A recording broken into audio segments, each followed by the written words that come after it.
Cuidado, se me dixo que viña de antes.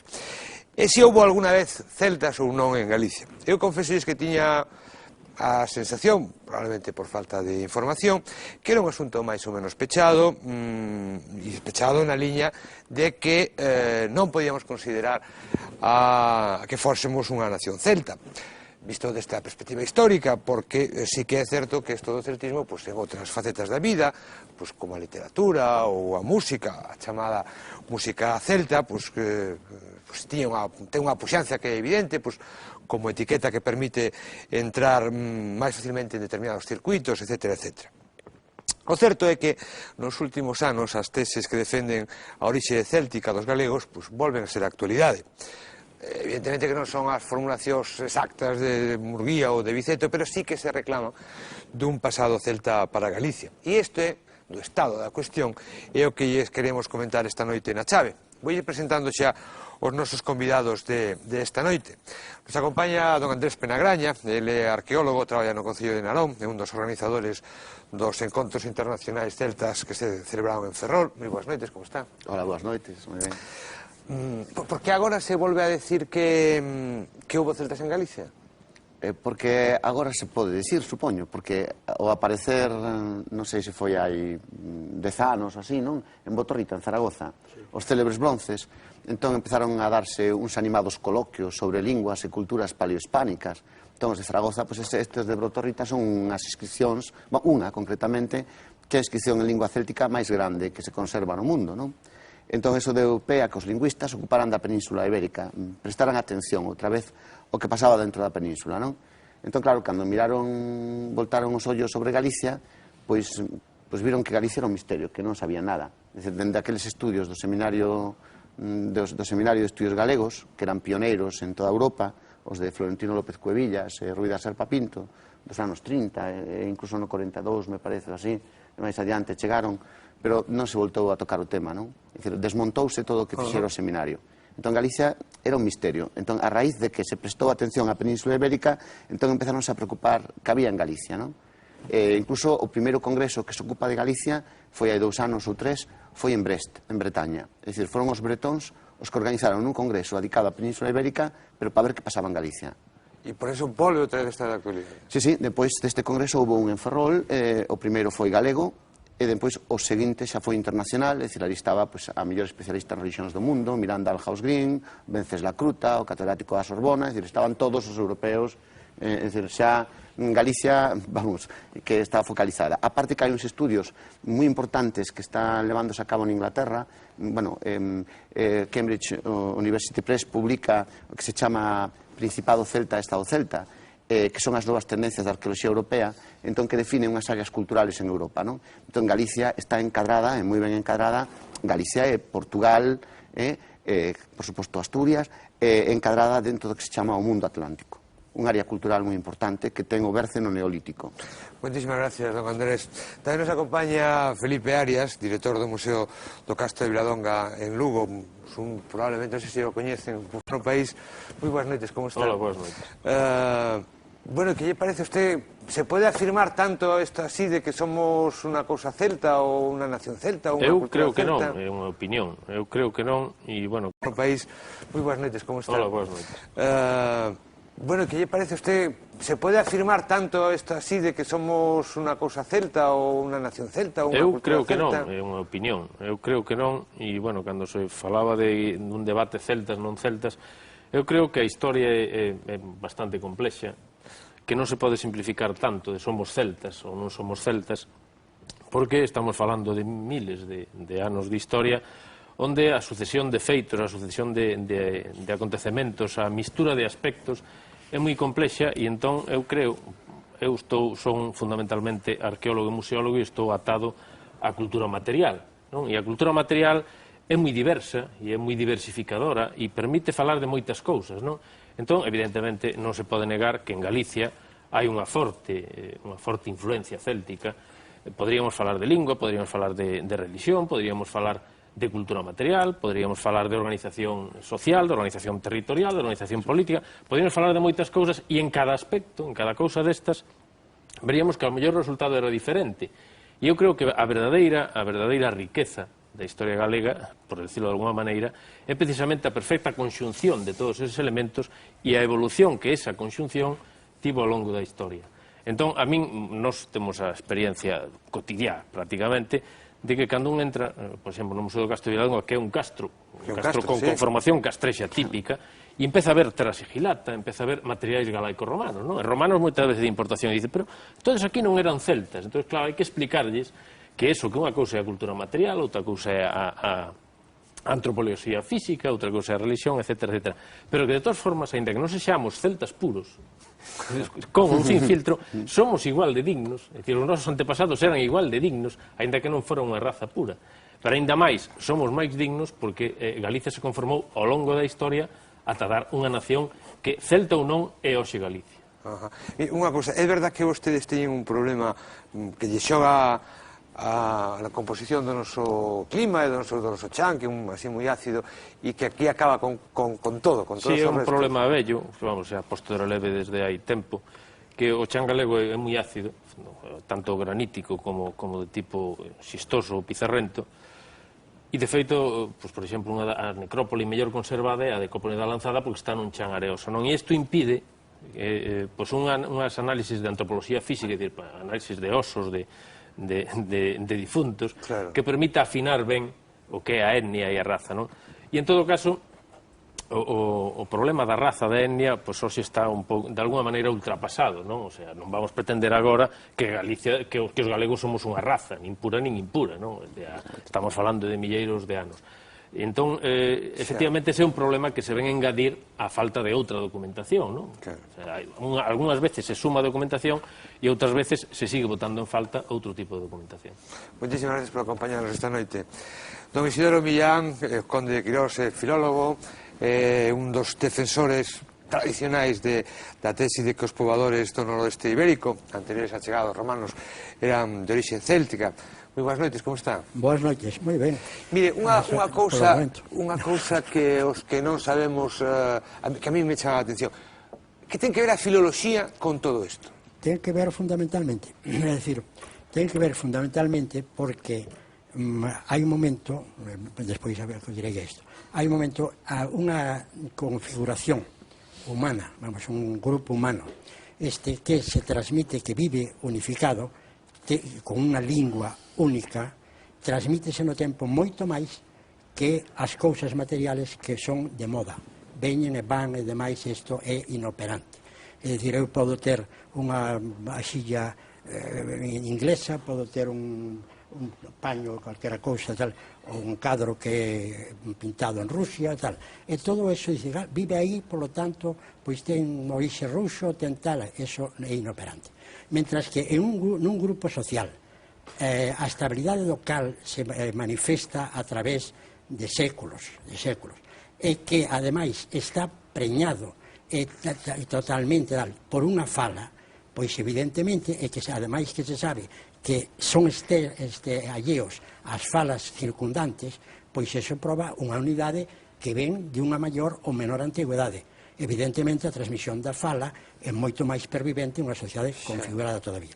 Por lo tanto, eso é o campo en que que ten que ver a filoloxía, ten que ver fundamentalmente, porque outro, aquí hai unha, pois isto non, isto é do primeiro ou terceiro período de os sorotápticos ou de calquera cousa destas. E se di isto, entón, bueno, pois mira, pode ser unha cousa trasladada e tal, ten menos forza probativa que o feito de que nunha rexión que se sabe que antes do latín tivo outra lengua, porque mudos non eran, entón, que lingua tiña? Entón, o que foi os meus estudios principais son esos. O que non quere dicir que eu non teña visto e leído todas as cousas que de arqueoloxía se han feito. Un discípulo de García Bellido, que cando eu rematei a carreira quería que sustituíse a Antonio Blanco, que iba a Alemania, que o sustituíse como profesor axudante del, e non o fixen porque xa tiña a axudantía de Vallejo e de Adrados, non? Entón, non o fixen, pero eu estaba moi apegado. E precisamente, vou dicir que veu aquí, García Bellido veu para ver as pezas que apareceran como se chama esta, a excavación esta famosa de, bueno, ahora me virá o nome, Aquí temos ali non ven o nome, de vez en cando se me fuga este nome. Vou aquí a encamiñar a cosa, según a súa pregunta. Mire, precisamente, as voces. As voces temos que eu, por exemplo, vou aquí dar unha cosa que nunha prólogo que fixen, un comentario, mellor dito, unha crítica que fixen, do libro da doutora Keating.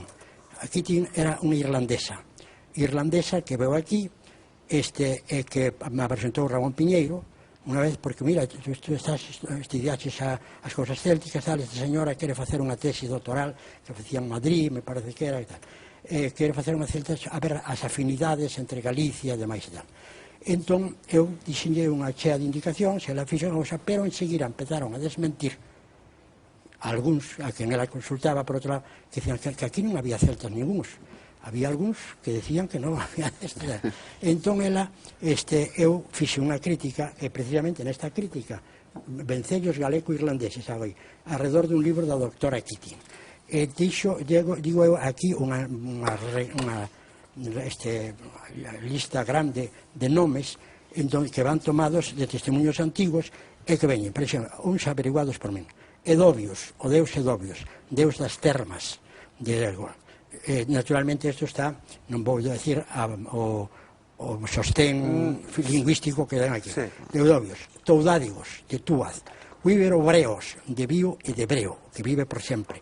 Bric, con brig, a forma tal brig, brío, por exemplo, todas estas cosas. Toga, como Tejen o Tojar, mons de toga e tal, e ademais en aguas tamén.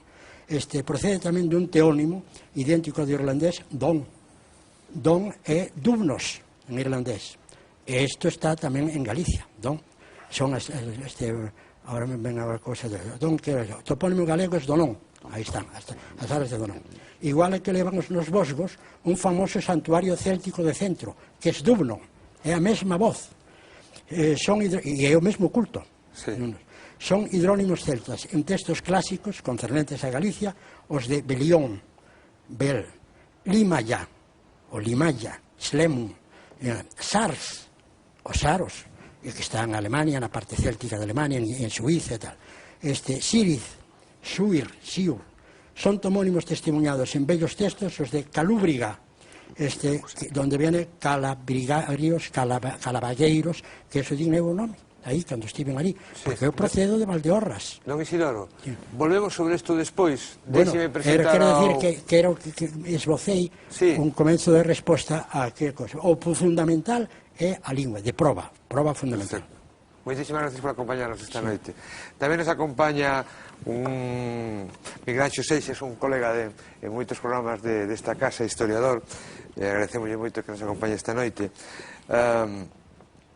Vamos a ver, se non é vero, é ben trovato, máis aló da certeza histórica, é unha etiqueta útil, non? Eu creo que sí. Parece, non? Eu creo que sí. No, o que hai que decir é que, primeiro, é unha sorte que podamos facer un programa sobre os celtas. Haxa ou non haxa celtas, non? Segundo, é unha sorte ter uns anfitrións tan preparados como estes, entonces eu creo que é algo que sempre queremos que valorar como positivo, non? Entón eu creo que a historia tamén se fai e desfai ao longo da historia para que veñan outros de novo como Penélope a tecer a tea. Iso non quer dicir que todos esteamos por romper a tea, é dicir, eu son partidario a veces de que tezamos e que destezamos, pero que nunca rompamos a tea. É como a amistade, non? O cose se descose, pero nunca se rompe. E iso que é o que pretendo que ocurran sempre en todos os debates, non? Entón, o que está claro é que non o teñen nada fácil. Eles ao longo da conversa, vámoslo dicir, incluso cos seus grandes coñecementos, mesmo coa erudición de Don Isidoro, pois non o teñen fácil, porque estamos no cabo do mundo. No cabo do mundo hai moitas influencias e é unha especie de saco máxico onde ven entrar moitas cousas. Estamos condicionados por unha cultura que foi durante moito tempo mediterránea e que o Atlántico e todo ese mundo de Fisterre foi metido sempre nunha especie de solpor ou de escuridade. El falouche de que a terra non axudaba, as dispersións dos depósitos arqueolóxicos son inmensos e quedan moitos por investigar, os textos que conservamos son moi poucos, entón, claro, eles teñen que facer un grande esforzo con todas esas testemunhas que hai, e Isidoro é un bo exemplo deles, para intentar reconstruir esa memoria que está moi escura, non? É moi escura, non? Entón, claro, eu que si podo falar, e depois podemos falar ao longo do debate, como cos textos se vai creando unha materia celta que é dun gran rendimento e dunha grande calidade galega. O sea, a min interésame dicir, nese sentido, é dicir, eso acaba en Pondal, que é un magnífico poeta. É dicir, eso acaba na música, si queredes, de Milladoiro, de Carlos Núñez, inda que anda buscando outras variantes máis mediterráneas, non? Pero antes achegámonos máis atlántica. É dicir, aí hai unha literatura, hai unha música e hai unha pintura. É dicir, hai dibuixos de Seoane como imaxes celtas, gravados que ele intenta recuperar. É dicir, ese é unha grande materia galega que dou unha obra excepcional, é dicir, é unha obra que temos que ter en conta aí, máis a parte do que poda aparecer, que eu non vou entrar en eses temas, o que me interesa é demostrar como dese mundo imaginario, dese mundo que ten bastante de real e do que vamos sabendo máis cousas,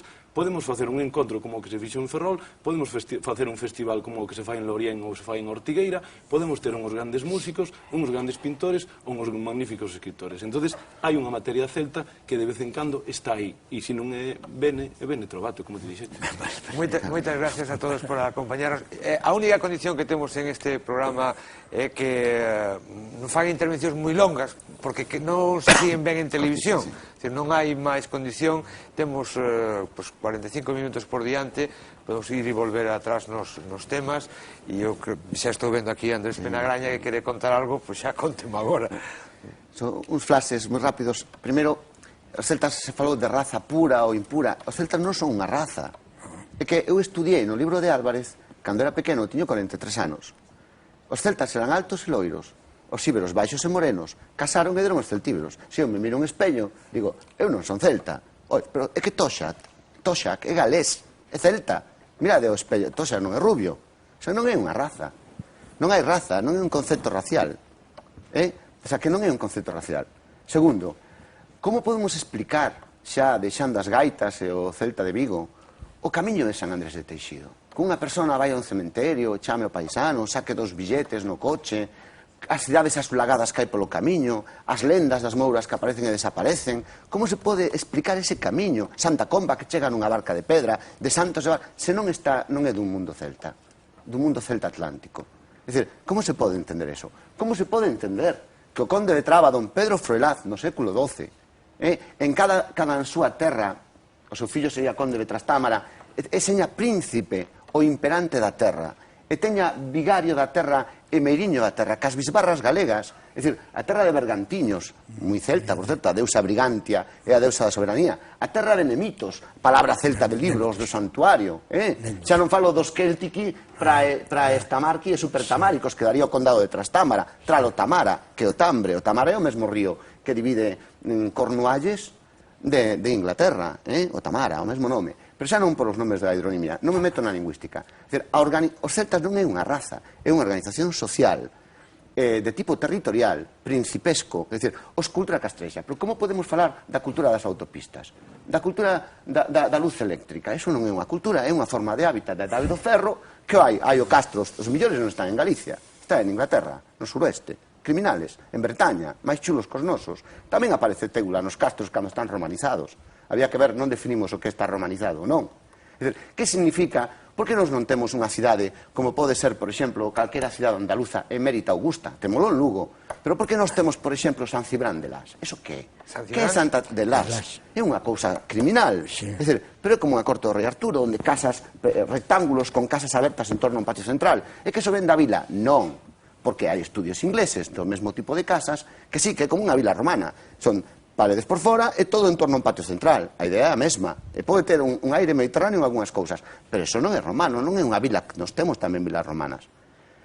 Pero, é dicir, hai un montón de elementos, é dicir, que están, que chaman, é dicir, é moi fácil, desarticulamos os galegos, o povo galego, os castros, miraban o de enfrente, pero que non son indios. O castro é un castelo onde vive un señor cos seus labregos, e máis é que existe epigrafía que o confirma, onde un señor lle dá vacas e lle dá terras a un labrego, e o labrego lle paga renda. E 50, 60 castros forman un estado, non unha xente coitadiña, burra, paleta, desarticulada, eso é estupendo. Entón chega ao Mediterráneo e nos civiliza, nos non valemos pa nada, eso é mentira. Segundo, outra burra, Cabo do Mundo, sí, Cabo do Mundo con respecto a Madrid, que non temos o tren de alta velocidade. Pero con respecto ao Mediterráneo, é que hoxe aínda todo o tráfico marítimo internacional ven ás nosas costas.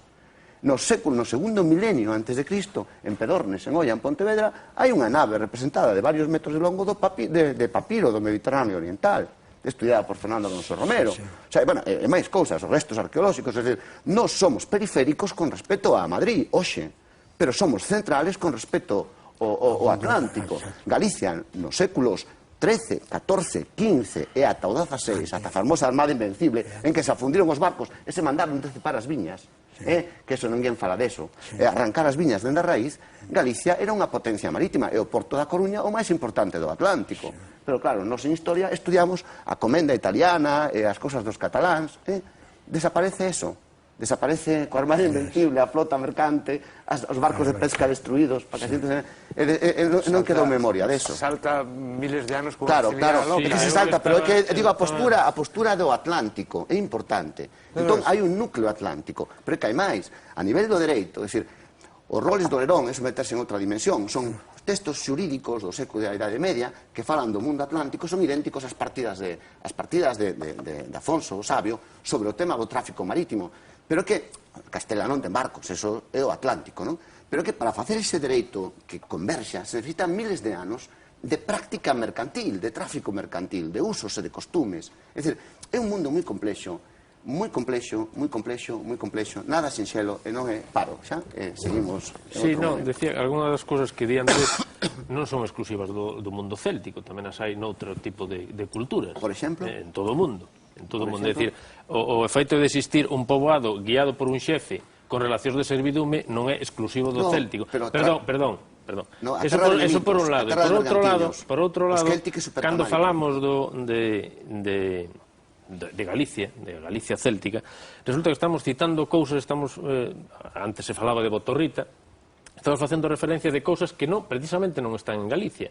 É dicir, tamén hai que decir que hai elementos célticos fora de Galicia, para non engañar ao mundo e dicirlle, non, é que Galicia é a celta, non, porque resulta que hai celtismo e hai celtibéricos e hai elementos célticos desde o Val do Ebro hasta a Turdetania da Coxe a provincia de Huelva. Exactamente, Andalucía. Si me deixas falar, porque antes...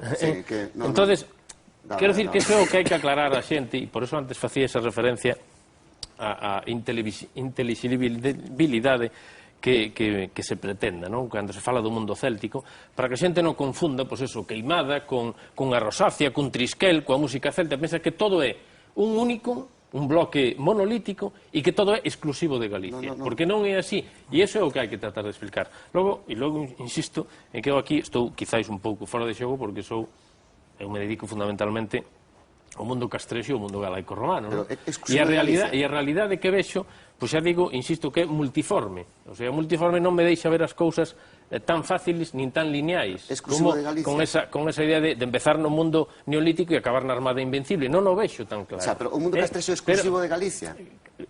O mundo castrexo, sí. Pero o mundo castrexo non é exclusivamente céltico, que é o que vou eu.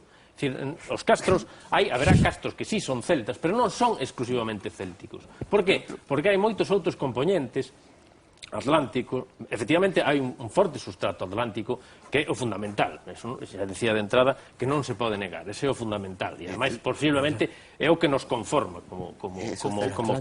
Agora ben, tamén hai elementos mediterráneos que entran, ademais, algunhas veces vía atlántica, pero outras veces vía peninsular e que seguirán entrando durante a romanización, non se pode menospreciar, por exemplo, a celtización tardía, que aparece tamén na bibliografía, que se dá coa conquista romana do noroeste.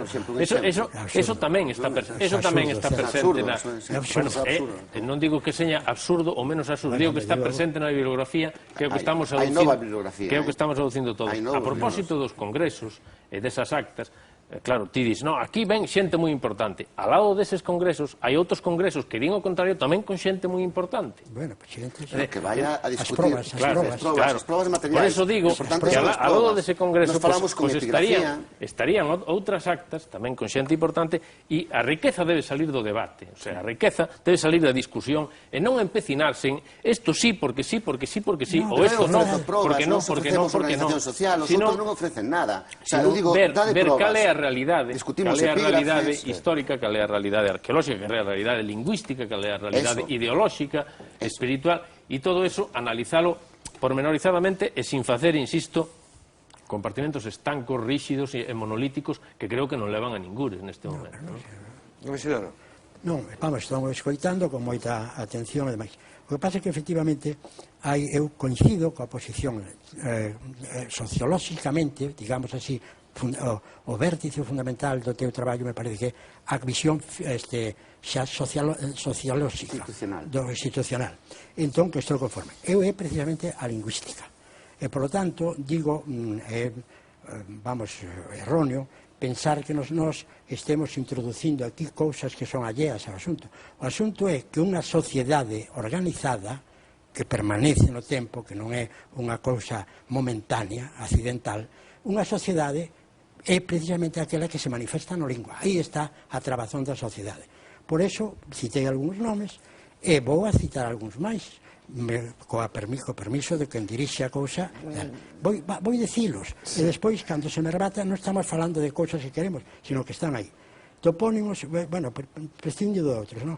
Topónimos vidos do celta identificados nos traballos. Andeiro, Andrade, Barcia, Barxa, Barra, Cosa Alta, Breamo, o Brígamo, Breamo que ven de Brígamo, Burgán, Burgao, Calavagueiros, que citamos aí, Calúbriga, verdad? Centroña, Coiro, Corcoesto, Corcubión, Cornide, Cornido, Corgo, Córgamo, Coros, 7 coros, que ademais 7 coros aí é moi curioso porque é precisamente con unha tradición de que había que dar 7 voltas, además, bueno, tenho estudiado, non vou meter isto aquí. Cospindo, de coris ou coros, Pinneto. Sí. Curia, Curio, Curía, non dixe Curía, Donón, Limia, Limiñón, Limiñoa, Limidoiro, Limens, Louxa. Don Isidoro, mire, todos os que coñecemos os seus exquisitos traballos, cita ese, como todos son, realmente, xa lle digo, poucas persoas poden demostrar hoxe en Galicia a erudición que ten vostede. Evidentemente, eu na da lingua, creo que Felipe, ninguén lle vai discutir. É evidente que a lingua prelatina do noroeste era unha lingua céltica. Exacto, é dicir, eu alegro... No, pero é que estábamos levando un encontro. Creo que eso dixen, creo que foi o primeiro que dixen. E son lectores, foi o primeiro que dixen. Moitas gracias. Hai moita nobreza na súa postura. Pero estamos falando da lingua. Pois da lingua, naturalmente. Pero non coido que non tenían profesor de céltico que fasen aquí, sino que falaban a súa lingua. No, que decía yo porque se había unha mala interpretación, é dicir, polo Dios, é dicir, nos conocemos os traballos, uns máis, outros menos, hai que agradecer esa investigación e toda esa sabiduría que vostede atesoura. E no da lingua, eu alégrome que os ouvintes podan coñecer palabras que eles pensaban que non sabían identificalas e gracias ás palabras que vostede dixo, poden descubrir que hai elementos de orixe celta. Felipe, máis eu estamos de acordo. E además de que esteamos aquí ao lado non quer decir que esteamos enfrontados, nunca nada. No, isto foi a casualidade de colocación. O que pasa é que eu creo que o que pretendíamos un pouco de decir é que é o que un pouco estamos de acordo, é que hai unha nebulosa, é dicir, é un solpor, é un terreo onde na lingua achega algunhas cousas, uns creen que é máis ou menos. A etnografía tamén dá outras puntadas, pero claro, tecer o traxe é-nos un pouco difícil, uns poden creer máis ou poden creer menos. Non penso que é de cosa de saber, non de creer. Bueno, pero unha vez que tes un texto, ti podes creer nelo ou non creer, que dicir que frente a un documento non é un dogma de fe. E son as testemunhas que probablemente eu xa digo, acredito nelas como acredito pois esas actas, eu son o primeiro ignorante en decir que non chegaron as miñas más e que non as coñezo. Se van a distribuir agora. Bueno, pois van a distribuir agora e ao mellor Claro, requeces o debate. Entón eu falo de cosas nese sentido anteriores. Entonces, na lingua, probablemente na etnografía, en testemunhos materiales van a aparecer elementos. É dicir, que é o que nos un pouco interesa ao mellor ao longo do debate, que é o que nos interesa un pouco definir. É dicir, é que é o que interesa a Felipe e a min. É dicir, é que Galicia é, afortunadamente, eso e máis que eso. É dicir, Galicia é celta, ben, pero tamén é unha cultura atlántica, tamén é tamén é romana. É dicir, que é o que define a Galicia ao mellor por esencia? O caldo. E as patacas veñen da América, e as fabas ao mellor veñen de fora. E é, digamos, que o plato aquí. Entonces, eu non quero entrar nun debate, a mí non me interesa de ir mirar se isto a pataca veu daqui é de Coristanco ou é de Bergantiños, que é máis rica, non? Non, é dicir, afortunadamente é un mundo moi complexo, como el dixo, donde hai elementos que afortunadamente con estes debates e sobre todo cos encontros descubriremos moita máis cosas do noso pasado que é moi oscuro, que é moi mouro, que ven usted, que se hai algo que define a Galicia é a mourindade, é dicir, eses mouro que últimamente vostede deriva tamén como a palabra mauri, que pode ser de origen celta, pero para nós é a escuridade, é dicir, quen fixo isto? Os mouros. Hai un chiste de Castelao que eu quixera poñer encima da mesa. Hai dous paisanos, creo que están mirando para a Torre de Hércules e dille un ao outro: isto fixeron os fenicios. E dixeron: estás equivocado, que isto fixeron os romanos. E ao final está un paisano lá, dixo: isto que non fixo foron os canteiros. Entón, poñémonos de acordo, ao mellor, quen son os canteiros da nosa historia? Que é o que nos achegou todo iso e podamos descubrir ao público ou aos ointes que Galicia ten unha gran riqueza nese terreno. Que temos que facer un corte dun minuto para a publicidade e xa estamos de volta enseguida. Un minutiño e estamos de volta con vostedes. Vamos.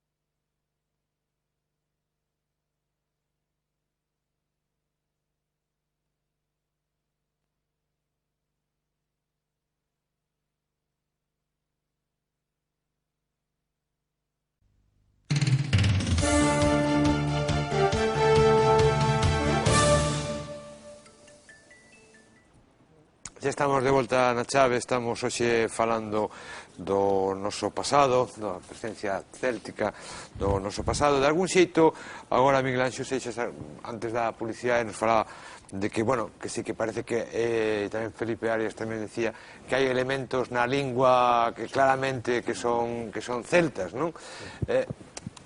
O paso siguiente, e iso quere decir que quere decir eso, non? Que podemos deducir de eso? Ben, pois temos un fondo étnico, naturalmente xa moi mesturado, porque a historia non pasa en balde, pero temos un fondo que pende aí. E temos ese fondo, está conservado, e como ven, en nomes de aldeas, aí podía estar recitando, todavía teño 2 páxinas con nomes investigados por min, e con probas.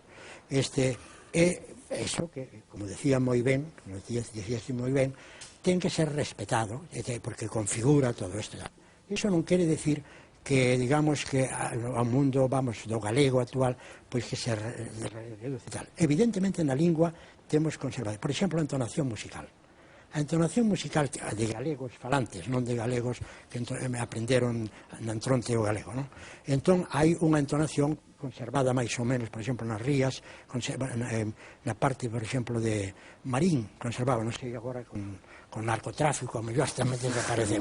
Bueno, pero entón había unha pronunciación tal. E ti sei que vas a horta, esa é unha pronunciación tamén que se escoita en Irlanda. Hai unha inflexión musical que se escoita perfectamente. Bueno, esos son, por lo tanto, pervivencias. Todas as pervivencias, incluso no galego, doen moitísimo, moitos escritores galegos, que escriben un galego que non entenden, desde logo os galegos de aicenanos non entendería, porque metenlle palabras, veña, trucos e tal, en fin e tal. E cando hai unha riqueza de voces e tal. Eu penso que moitos aprenderon o galego un pouco con forza e tal. Hai variantes entre Galicia. Entón, esa conservación de eso, pois é pleno. Non quere decir que volvamos a falar, vamos a ver, a deprender todo o celta. Non lle viría mal aos que son así un pouco dubitativos, metelos en Irlanda. Eu estive en Irlanda, non xa yo decía outro día, pero estive cando morreu precisamente o presidente famoso, acudín no nome da Academia Galega, que está ali, acudín e mandaron, pasáronme o presidente de Irlanda, o que combatira nas... De Valera. De Valera que tiña un apelido galego. Sí. Galego, porque nacera nos Estados Unidos e tal, bueno, de Valera invitáronme ao enterro e despois pasáronme, porque estive na véspera de enterralo, estive co presidente, o investigador maior que había de Céltico. Isto deume, ainda o conservo, preguntaba, interesaba moito a min, entón, estudiara as pezas do carro, e o nome do carro. E ali en Irlanda, non sei se estiveches tal, pero no Museo de Irlanda había todavía un modeliño de roda de carro coa trabazón das pezas de avance, e que é como carro galego. Entón interesábame moitas cousas. Bueno, e dei uns nomes de carro, e os nomes que lle daban as pezas do carro, ainda o teño manuscrito del, morreu el despois, non? Teño unhas afinidades tal, o Carrac, que había que o Carrac, e despois había Carracas, que hai aquí tal, esas Carracas que hai aquí, e outra chea de nomes e tal. Penso que eso, conservar tamén que haxa, por exemplo, a presencia irlandesa aquí, hai que pensar que aquí estaban os colexios irlandeses, que Felipe II tal, estaba en Santiago o colexio de irlandeses, estaba o colexio de irlandeses Salamanca e tal, e viñan aquí porque se sabían que os seus ancestros estaban aquí. En canto estudiei un pouco a originación do celtismo de aquí, non, poñeron na Edade do Ferro unha cousa absurda e tal, é moi anterior. E resulta que cando entrei precisamente pola bahía de Cork, o alcalde de Cork fora o que en 1900, cando foi a Revolución Irlandesa, foi o que fixo unha cousa de tradición céltica, poñerse a morrer de fame para vencer a oposición do contrario. Entón deixóse morrer sin comer, o alcalde de Cork. Hai un poema de Ramón Cabanillas que lle dedicou a él e tal. Entón, estiven ali, hai un museiño onde estaban as cousas do alcalde de Cork, que foi un héroe dos irlandeses e tal. Decía eu que, que ali a entonación, a entonación era totalmente, falei en irlandés, efectivamente así. Ahora teño un pouco olvidado e teño ganas antes de despichar, de volver a Irlanda e revivila, porque teño moitas cousas con nós. Teñen moitas cousas con nós. E esas cousas... Sí, pero probablemente, por exemplo, eu que son de Lugo, da zona interior, probablemente esa entonación que hai en Marín non hai en Monforte, nin no Courel, nin en Ancares. Bueno, claro. E deso podemos dicir que os de Ancares, os de Courel, os de Monforte non son célticos, non, evidentemente. Estou dicindo, mira, que a cousa non é simple, que a cousa non é simple, porque se pensamos no común da xente, pode deducir, que se o acento de Marín é irlandés, entonces o acento de Courel non é. O acento é moi complicado, volvemos a multiformidade da cultura. E logo, unha segunda parte que a min me preocupa precisamente como galego é que se fiamos todo ao céltico, que ademais, insisto, o hai tamén noutras partes da península de Europa adiante, pode ser que nos quedemos sin o galego. No, é que por céltico hai célticos. Eu estou caladiño cando os demais falan. Cando digo galego non me refiro ao idioma, sino ao mundo galego. O anticeltismo inventouse para destruir Galicia. Exactamente. O nacionalismo. Eso sabíamos negar o celtismo e negar Galicia. Deixen acabar a foi, Felipe. ademais, precisamente unha operación traballada. Precisamente, se nos fiamos ahora, se o fiamos outra vez ahora todo o céltico con independencia, de que venda moi ben, como decías ti, porque vende moito e a todos nos gusta moito. Pero que verdade. Deixen de acabar a Felipe Arias, por favor. E todos disfrutamos moito deso. Si fiamos todo deso, si algún día falla algún fío deso, porque a historia evoluciona continuamente e a investigación evoluciona continuamente, e un día se nos desmonta algún punto dese fío. A desmontalo con probas. Digo, si algún día aparece unha inscripción ou aparece calquera achado e se nos desmonta eso, Galicia entón sí que pode quedar orfa de antepasados cando non está orfa de antepasados, porque con independencia de que foron célticos ou non, xa eran os primeiros galaicos, e esa é a nosa riqueza. Claro, pero que ademais cada inscripción que aparece... Non somos menos galegos, nin amamos menos a nosa terra por non ser, se non fósemos célticos. E isto deixando por sentado o que deixei por sentado ao principio, que evidentemente en Galicia, na conformación da historia de Galicia, hai moitos elementos célticos, empezando pola lingua prelatina, e seguindo por cantidad de elementos etnográficos e de crenzas e todo o que se queira. Pero quero dicir que non todo é céltico, porque precisamente a gran riqueza é a asimilación tamén de moitos outros elementos nun país e nunha nación que se chama Galicia, e esa conformación é a que non se dá en ningún outro sitio. Cando o céltico sí se dá noutro sitio. Pero distinto, en cada sitio o céltico é diferente. Podo intervir. É que hai moito mundo céltico, non é un É que o homoxéneo. territorio influe. Non, é que o céltico, vamos a ver, o céltico Sí, se ten falan variantes. linguas distintas, Claro, están emparentadas. naturalmente. Teñen os deuses, a religión está emparentada. Os se somos cristianos, os franceses e máis, os galegos, e non por eso deixamos, nós temos o noso cristianismo, temos os nosos santos, temos as nosas romerías, e os franceses, sobre todo, cada seu ten a súa. O que non se pode dicir é que se somos celtas, como tamén os somos do lado, entón xa vexamos de ser galegos. Temos que ser castrexos, é dicir, o castro exclusivo de nós. Non. Iso non é- O que hai que, porque iso non é de recibo. Non dixen iso, non. Non, xa sei que non o dixeches, é de razas, nin falar deso. É dicir, non somos galegos, porque levamos vivindo neste país dende o Neolítico miles de anos, e fixemos o país. O noso país, evidentemente, está nun sitio que é o Atlántico. E nos pertencemos a un área cultural máis grande que a Atlántica, co que cruzamos ideas, co que estivemos en contacto e co que temos moito en relación, que o que faga que seamos celtas todos. O que non se pode decir é que non, é que non somos castrexos, os de Portugal son castrexos, pero con xota, e os asturianos son castreños con ñ.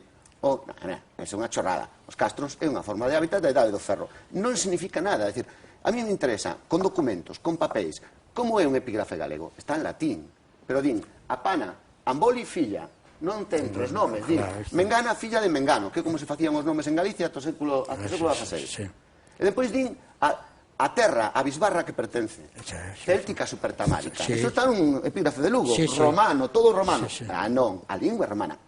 O que reflecte non é romano. Eso- E depois eso- din obre. Eso... Claro, non, Eso xa o eso non é romano. Non, Eso xa o dixo non. Valir, que os epitafios romanos e os epitafios en latín Claro. de Galicia engañaban moito, porque os Claro. epitafios estaban en latín, pero probablemente a xente aquela non falaba Claro, latín. entón, a única forma de saber como vivía Da a mesma xente maneira en que Castro... os está en castelán e a xente Claro, fala pero a ver se galego. pode acabar... E se vas a un cementerio, parece que todo o mundo falaba castelán. Claro, Exactamente. pero claro, evidentemente... Por eso as probas ela din, sempre son moi difíciles. A pana filla de Ambolio, pero en realidad ela diría a pana ambolia eca. Pero o que pasa é que escribe en latín. Pero ainda que escriba en latín, a sociedade que reflecte non é latina. E non podemos saber a sociedade por a forma dunha casa, nin por unha cerámica, nin por unha pedra. Como decía un profesor, é que as pedras non son celtas. Claro que non, señor. Pero o epígrafe ese sí que é. E o deus, unha deusa que se chama Brigantia, por exemplo, ou un deus que se chama Bormánico. Bormánicos. Eso é celta. O quentas É un aguas. pobo que se chama Bregantino. Bregantines. Eso é celta. Un pobo que se chama, bueno, Sí. os Nemetate, a terra de Benito. Lendos. Eso é Lendos. Eso é celta, que non pode ser de outra. Unha cidade que se chama Calúbriga é celta. celta, claro. É dicir, por que nós non facemos no século II estas grandes ópera? Eso non é romano, os romanos non fan ópera. Claro, naturalmente non. Eso responde, en cambio, as hai no mundo do Atlántico e no mundo centroeuropeo. Os romanos, sí. Isto reflecte, responde a outro tipo de organización. Por que sucede só no Atlántico? E tamén na Galia, pero no mundo celta, que cando chega o cristianismo, cando desaparece o mundo romano, a xente se artella tribalmente. Sí. As dióceses Sí, famosas, claro, é dicir, sí, famosas. a iglesia atlántica, céltica, xa estaba, Xesús Sí, sí. non inventou os gregos, Sí, sí, non están en ningún lado na Biblia, xa estaban organizados. Entón, cando desaparece o Imperio Romano, a estructura que había antes no país vai aparecer. En Galicia formanse un montón de dióceses, o parroquial suevo, e ali aparecen os Keleni, ali aparecen os lapatiancos, ali aparecen, é dicir, todos os povos que nos citan as fontes, organizados e cunha estructura religiosa, ata que depois Martín de Dumio, verdad? Sí, sí. Pero o mesmo sucede en Irlanda, o mesmo sucede na Galia. Estes fenómenos históricos suceden porque hai un sustrato, porque hai un tipo de organización. É dicir, negar Galicia, cando querían negar Galicia, cando houbo, que non falei do tema, pero foi planificado, é dicir, a chegada dunha xente a Galicia, sabémoslo perfectamente, ademais temos as probas, está documentado, é triste, non me vou meter a remexer nas cosas que non se poden remexer, pero o que sí foi pensado cando acabou a Guerra Civil, Que pasara na Península Ibérica? Houbera en Cataluña, se fixeran independentes os vascos tamén. Entón, había un problema e había que resolverlo. E como se resolve o problema? Dende a raíz. Entón, que había que facer? Disolver a historia. Matar a raíz. Entón, se xuntou unha xente, fixeron uns estudios moi científicos de como facelo e buscaron o mundo romano. Era perfecto. Tedes que ver os títulos, porque hai unha cousa que se chama sociolingüística. Como se titulaban os traballos do ano 42, ou cando foron os 43, ou o terceiro congreso? Chamábase burro, reburro e reburrino, que eran nomes indígenas que non teñen que ver cos burros, non co pelo crecho, non? Você poderá decir millor camiño. Polos camiños do Imperio Romano. É dicir, o romano vai ser a unidade. Estrabón era un cabrón, así era a frase, os celtas únicos que había eran os sin filtro e a borrar. E por que agora non interesa tanto borrar? Como xa apareceron en Botorrita, como xa o concepto está se diluindo máis, agora... Pero tamén era interesante ter a Galicia desarticulada, que un castro eran indios, tontos, xente así, apocada, burros, que non tiñan nin religión, nin estructura, nin clero, nada. Sí, claro. Eso ven de Estrabón. Non, Estrabón non din eso. Non fala de iso Estrabón. Non. Cando alguén dixo que Estrabón era un cabrón, quería que non léramos a Estrabón. Quería que non o léramos para que non soubéramos que éramos celtas, porque Estrabón decía que éramos celtas. Non, unha cousa, unha preocupación que tiñas agora ti, o que mostrabas hai un momento, era el que, claro, cambia, os historiadores cambian de tal. Mire, pode haber cousas en cun R, pero que me refuten isto non mo poden refutar, porque está con datos, me entende? Non temos nada eso, non temos. Agora xa cambiou a tocata. Pode vir un que non sepa nada de nada e diga, eso non é verdade, e tal, e como eu son o profesor, ahora tal, tendes que decir todos que isto non é verdade. É verdade porque ten probas. E eso é un tema. É dicir, que non nos debe preocupar eso. Hai a preocupación sociolóxica, que esa que mostrabas ti, que me parece moi ben, e que foi afirmada porque non é unha preocupación sociolóxica por manternos tal. É porque, ademais, conservamos unha chea de valores e de tesouros que temos aí que nos unen, que non nos separan de ninguén, que nos unen con outros povos e tal. Eu penso que debemos fomentar tamén un pouco a presencia en Irlanda. Irlanda está un pouco revolta, sempre estivo revolta, porque ten esa tradición, non? Houve, claro, unha solución. E, sobre todo, son agora os do norte. Non son tanto os irlandeses propios, que, claro, teñen o Sinn Féin. O Sinn Féin é o antecedente do noso... do nos galego. Sinn Féin, os outros puros. Nos.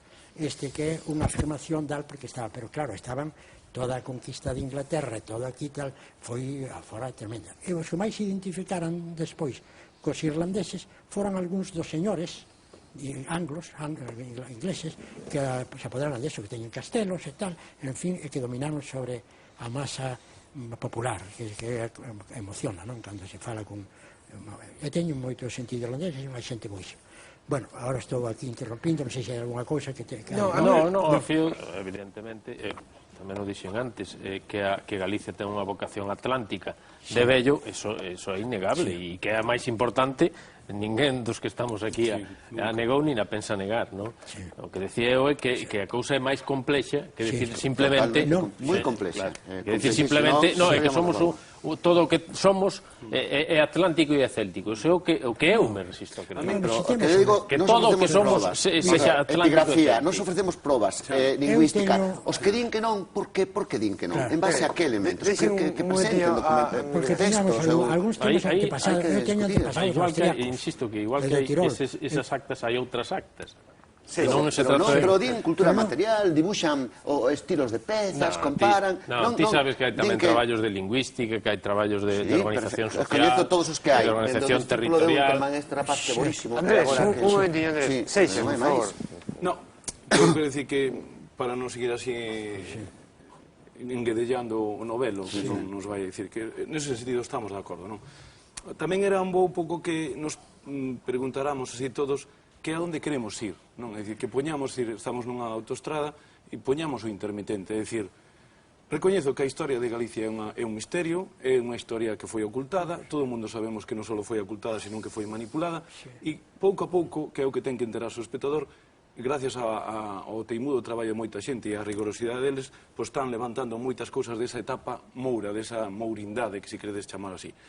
Evidentemente non temos moitos textos e hai que traballar con elementos que a veces, afortunadamente, van aparecendo máis documentos que van axudando moito e, sobre todo, tamén xente que a veces ten moito máis intuitiva e sabe quitarlle moitos máis partidos a 4 elementos que antes. É dicir, ahora, afortunadamente, estamos en internet, hai máis información, máis contrastes, hai encontros, hai pluralidade de culturas e iso é moi bo. É dicir, entonces, para o noso mundo celta, que é o que dicía algo, é dicir, eu non quero ir tanto como queredes ir vós, se é que me dou esa impresión, e se non pido desculpas, que Galicia foi, é dicir, a mí interesa o que Galicia é e cara onde imos, é dicir, a mí interésame que si pode haber, é dicir, eu estou moi encantado de que don Isidoro fose representando a Real Academia Galega. Sí, eu non sabía eso, Da que dimitiu, por certo, que é a primeira persona que dimitiu da Real Academia Galega representando a Real Academia na morte de Valera. Pero non só iso, sino que ele incluiu outro elemento, é dicir, que tamén o dixo Andrés, é dicir, Galicia é atlántico, é dicir, aquí hai unha cultura atlántica que está por estudiar nas relacións comerciais, que se empezou a estudiar algo, e hai todo un mundo do mar, que recordaba outro día Francisco Fernández Rey na entrada na Academia, que está todo por estudiar, é dicir, hai unhas rutas, é dicir, durante moitos anos as rutas importantes eran as do mar, os camiños que non quedaron casi, as que non quedaron pegadas. Entón, claro, hai o camiño de Santiago, pero hai outro mundo que, cando se estudie Catoira ou cando se estudien outros portos galegos e se podan dragar e sondear, seguro que aparecerán ali tesouros. Entonces, o que eu quero falar é de Galicia como un tesouro que no pasado, a medida que escarbemos, encontraremos esas traves de ouro, que son esas palabras que nos poden levar aos avós, dos nosos avós, a ese vínculo con Irlanda, a ese colexio dos irlandeses que se inaugura en 1605 en Santiago, porque cando son machacados os irlandeses, porque o povo galego sempre foi solidario co povo irlandés. Hai un personaxe como é Red Hugh O'Donnell que ven a Compostela e morre, e que lle manda unha carta, que era conde de Tyrone, a Felipe III y dille: nosotros los irlandeses tenemos nuestras raíces y origen remoto en la raza noble de los españoles, descendientes de Milesio, hijo de Vile e hijo de Breogán. É dicir, os irlandeses tuveron sempre, tendo en conta a Paulo Orosio e a Isidoro de Sevilla, un Isidoro anterior a noso don Isidoro, que tendo en conta a relación que había entre Galicia e o mar, e sobre todo esas peregrinacións marítimas que se falou antes das naves estudiadas por Fernando Alonso Romero, e ese viaxe a esa illa que é de Solstitiones Ínsula Magna, como hai unha confusión aí de que mentres España miraba para Ibernia, que é Irlanda, ese mirar parece ser que o confundiron con ollar, entonces aparece aí a figura e o mito de Breogán que se aparece no libro das invasións. E Breogán, este é o fogar de Breogán. É dicir, aí nese libro que recolle documentos xa do século VIII, hai uns pasaxes que están retraducidos ademais por Fernando Alonso Romero nese libro das barcas de pedra, donde nos aparece ese personaje, é dicir, donde aparece Breogán, donde aparece Iz e donde aparece esa conquista de Irlanda. É dicir, tiveron intereses os historiadores irlandeses por establecer eses vínculos que probablemente fosen certas, porque, claro, non conservamos documentos. Entonces, eso seguiu, porque despois máis tarde ven Floriando Campo, máis tarde hai dous personaxes irlandeses que viven en Santiago, para que vexades un pouco como se fía a historia, por ilustrar así un pouco, non? Hai un personaxe que ven aquí que é Patricio Sinot, que era profesor era irlandés e era profesor na facultade. Deso, máis tarde, e outro home preocupado polo mundo celta a través da pintura, que Luis Seoane, fará unha obra que se chama El irlandés astrólogo. Bueno, pues este Patricio Sinot, xunto con outro irlandés que veo aquí produto desa persecución que hubo por parte dos ingleses a Irlanda, ven aquí e ponse a escribir unha historia católica iberna e compendium na que lle axuda Patricio Sinot en 1621 e máis tarde en 1629 unha Decas Patrician que publican ali, donde xa fala outra vez do vínculo histórico da lenda dos Milesios de Breogán e mesmo de que o apóstolo Santiago foi a predicar a Irlanda. Sigo máis. Geoffrey Keaton, nos seus Fundamentos da Sabiduría sobre Irlanda, en 8 volumes, un manuscrito que se amanece a moito do 18, volve outra vez co mito de Breogán. Xa falamos antes que estaba creado aquí o Colexio dos Irlandeses, onde mencionamos a dúas persoas. Pero despois sigue Francisco de Manuel de la Huerta, despois na súa España primitiva, Valencé en Irlanda, despois ven Lorenzo Herbasi Panduro, Lorenzo de Villanueva, que sigue outra vez con Breogán e con todos os descendentes. E saltamos a José Berea Aguiar, o primeiro historiador que en 1838 ocúpase e fala dese tema cos poucos e co entendemento que tiña. Antolín Faraldo, é dicir, xa en el Recreo Compostelano falamos deso, Pascual Madoz volve a falar da celticidade, Benito Viceto, Murguía, o pai da patria, é dicir, Saralegui, Fulgosio, Villamil, Pondal, bueno, podemos ir onde queirades, Barreiro, Lamas, Cubeiro, na Iberia protohistórica, Aureliano Pereira, Amor Rival, Galo Salinas, os Calaicos, o gran poema, é dicir, e todo isto en que acaba? Pois acaba na traducción do cancioneiro da poesía céltica de que fai Ramón Piñeiro e Celestino Fernández de la Vega, traducindo a Pocorni, acaba en que haxe unha revista que se chama Céltica, acaba no especial de Nós que lle dedica a independencia de Irlanda, nas traducións que fai Villar Ponte dos cisnes de creo que de Siñas, nas imaxes celtas de Luís, é dicir, e onde acabamos? Pois acabamos en Milladoiro, en Carlos Núñez, é dicir, o Celta non é o pasado, é o futuro, porque ese tesouro, esa trave que se encontramos os galegos, podemos ser os amos do noso mundo. E eu quero ir aí, quero ir a Tolkien, quero ir a Méndez Ferrín, quero ir a Núñez e quero ir a Mercedes Peón. Entendes? Ese é o que me interesa a mí e que a xente ten que saber. É dicir, que Galicia é unha nación que ten un grande tesouro e que temos que establecer pontes, porque non sei que teñamos elementos de lingüista e todo, senón que a historia fainos irmáns. Eu antes trouxen un cartel aí un pouco facendo chanza de eso. É dicir, está o poema, o fermoso poema de Fermín Bouzabrei que fala das nacións de Irlanda. É dicir, nós somos atlánticos, nós tiñamos que ter xa un ferry que fora directamente de Vigo a Plymouth ou a Brest, e nós temos unha fábrica como é Pescanova que ten galegos en Irlanda, que se chama Iranova. E ti vas ali e falanche Vigo con emoción e conocenche o Celta e que saben o acantilado de San Andrés de Teixido, e creo que temos que establecer esa ponte polo mar que durante anos nos coutaron e deixar un pouco ese camiño francés que foi unha saída que nos deron cara a Francia, porque que é unha camiña o camiño de San Andrés é un referente galego. Probablemente, Unha cousa que quería decir. Díxeme, Felipe, por favor. Eu creo que este debate podía ser perfectamente o ano que ven, e explícome. O ano que ven, non, aparte do milenio, creo que se lle dedica o Día das Letras Galegas a Murguía. E Murguía vai facer aflorar moitas destas cousas. Totalmente. E aí sí que pode haber un debate moi enriquecedor, se non é un debate, como decía antes, feito con orelleiras. Se é un debate enriquecedor, pode salir desde a lingua, a evolución da cultura, a historia, a arqueoloxía, todo, porque Murguía, efectivamente, como pai da patria, va a dar pé a todo isto. Neste sentido, este debate é un pouco abrir ou casi dicir, a ver se chega dunha vez o Día de Murguía, porque vamos a falar máis de todo. Non somos tan importantes como para inaugurar o ano. Que tamén van a abrir o debate. Eu quería tamén falar dunha cousa. Hai uns estudios, porque en Galicia, aínda que a línea aquela desaparecera, en realidade non desapareceu. Don Isidoro Millán seguiu. Fernando Alonso Romero ten uns traballos de etnografía comparadas, pero que é como, igual que os lingüistas comparan as palabras, comparando historias, tanto tradicións do interior de Galicia como mariñeiras. Aparte a súa biblioteca, é un home moi modesto, ou se debía estar aquí no meu lugar, pero un home que non lle gusta moito, verdad, a vida pública, me refiro a salir, pero é un home que traballa dunha forma incansable tremendo, non? Falando dos contactos con Irlanda, Peter Harbison, Blanca Albalat, exactamente, que tamén está traballando coa religión. Hai que facer unha homenaxe a toda esa xente. Montagudo, comparando aquí hai, por exemplo, un peche que é igual que Irlanda, un peche por unha especie de pestaña.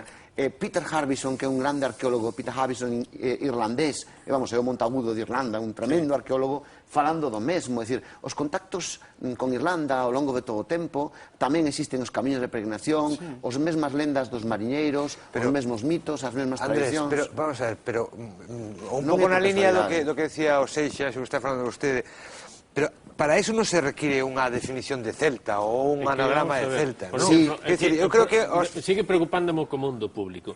Se decimos a unha persoa que porque un enganche dun colar coincide con outro de Irlanda... Non. Hai unha conexión... Non, falaba de conexión de... Claro, evidentemente se dice, bueno, e a min que usted que me conte, hai petroglifos en Arkansas que son iguales que os do Monte Mogollón. Sabes que en arqueoloxía se chama World Economic System, os produtos circulan. Pero non é que circule, que non teñen nada que ver, pero son iguais. Pero as últimas teorías do celtismo, o máis que vayan o accumulative activity é por contacto, circulan as ideas. Me refiro, por exemplo, ao mundo dos petroglifos, o mundo dos labirintos, claro.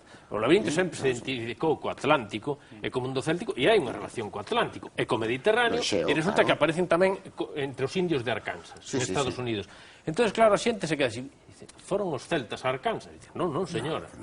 E iso é o que digo eu que hai que explicar para que a xente non se arme un cacao mental coas rosáceas, cos trisqueles e cos labirintos. É que non é eso, non é eso. Iso é o que digo eu que hai que explicar. Por exemplo, os santos e barcos de pedra, todas esas lendas que falan de santos que chegan en barcos de pedra, o de que cheguen en barcos de pedra, o no mundo clásico sabemos o de Caronte, pero non vai nun barco de pedra. Iso é unha cosa moi celta, porque os celtas, o deus que máis ve é o que está cego.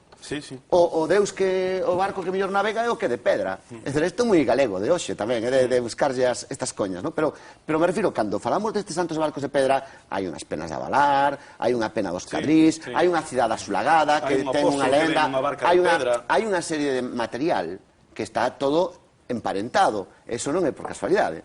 Eso, pues, eses pequenos materiales da etnografía, porque Galicia é un fósil, porque estar nunha marxinación, nunha esquina, é que como nunha praia, cando un sitio onde bate moito mar, onde pasa moita xente, se borra, pero no fondo da praia, onde chega unha onda así grande, deixa unha marca, unha pegada. Mallante. Exactamente, mallante. Pois en Galicia quedan as pegadas, é un fósil, igual que quedan en estes fisterras, en estas partes, porque manteñen moito, digamos, do espírito ancestral, non? Destas tradicións. Sí, pero eu, sin embargo, quixera meter outro elemento que me interesa antes de que acabe o programa, que é interesante, ao mellor é un pouco excedernos, pero indica un pouco tamén, é dicir, é curioso que é o único que me asusta de todo isto, é dicir, é curioso que estas nacións celtas, estes fisterres atlánticos, estas culturas que teñan tanto que abrazarse, conectar, enriquecernos máis, e que a historia non nos axudou a enriquecernos, como ben demostrastes en algunhas traballos, e a historia non nos tuvo a noso favor, é curioso que me preocupa que miren demasiado para o pasado. Quero dicir que hai algúns fenómenos como é a perda de identidade, a perda da lingua que se chaman irlandesización. Aquí vamos convertir o galego nunha lingua como fan os celtas, é dicir, non quero mirar tanto ao pasado, porque eles, ao final, vas a falar con eles e levas esta decepción de que ao final falan un 5% a súa propia lingua, que os grandes escritores irlandeses, é dicir, son premios, premio Nobel, e ao final, ou falas dun Joyce, pero han escribir un inglés, que son os renegados. Eu estuve en Ajaclía, que xa procurei aprender, como se decía, Dublín, para pasear por ali, e vas a mirar os museos, e todos son os escritores ingleses, é dicir, a Pardo Bazán Galí, é dicir, o Camilo José Cela Dalí, entonces que o noso é dicir, entonces non me interesa tanto que a xente busquemos os tesoros do pasado, sino que eu quero encontrar esas moedas para que a xente poda encontrar valores para seguir para adiante. E en ese exemplo, salvo na música, que é un exemplo que debíamos de tomar un pouco nota, e o goberno galego debía de tomar nota, porque creo que a primeira causa, non sei se é a segunda, de enriquecemento de Irlanda é a música irlandesa, é dicir, todo o mundo conoce os grandes músicos irlandeses, desde Bono a Sinéad O'Connor, e sin embargo aquí non o estamos facendo, é dicir, non saben vender a súa lingua, porque ao mellor consideran minorar ou non acaban de creer nela, e ao final son escritores en inglés, pero teñen unha música. Entonces, eu creo que debíamos un pouco aproveitar eses valores que temos para o pasado para que talle máis rendibilidade, a dicir, a esas conexións, a eses intercambios, a esas relacións comerciales, e creo que o goberno galego e a sociedade galega, nese sentido, non subemos, o sea, autodamos un pouco co imaxen colectiva, ou co imaginario colectivo de Celta, pero debíamos, eu non sei como Santiago xa non se venden torques celtas, ou como non hai cerámica collendo elementos, e sin embargo vas a todo a 100, e son todos elementos de fora, de meigas que ves que venden nas tendas, é dicir, Santiago estáse convertendo, e polo resto Galicia, nunha sucursal de que non sabemos quitarlle a nosa historia. Se aproveitamos eses elementos, un carro, pois ao mellor podese facer un carro de artesanía que se poda vender. Eu creo que todos eses, insisto, hai traves de ouro que temos que saber vender e conseguir que Galicia siga sobrevivindo. Que é o que me interesa. Non me interesa a celtización de Galicia no sentido de morte dunha cultura, nin dunha lingua, nin dunha tradición. Non, estou conforme. O que pasa é que efectivamente vivimos tamén do pasado. O pasado non hai que facerlo a vida de agora, pero hai que coñecerlo ben. Sempre. E ademais, outro, porque eu vexo, digo, no que estás dicindo, vexo ese sentido de aproveitamento cultural, con respeto e tal, cual é moi importante. Pero eso hai que coñecer os fundamentos da realidade. Despois ten unha proxección incluso útil, que é interesante e tal. e ten esa proxección tamén de afinidade cos povos, que é grande. Moi grande. E que non temos por que desaproveitala. Como xa se decía, hoxe hai en Irlanda, pois hai representacións nosas e temos comercio incluso ali. E o gran sol, imos a pescar todos os días. Eles, o que se decía antes da afinidade lingüística, dixen, cando cheguei a Irlanda, foi entrando pola Bahía de Cork. Pola mañán erguínme do barco que me traía desde Inglaterra, non recordo no que porto tomamos esa cosa. Pero bueno, eu viña xa, despertei, fui a Costa de Barco e xa estábamos entrando pola bahía.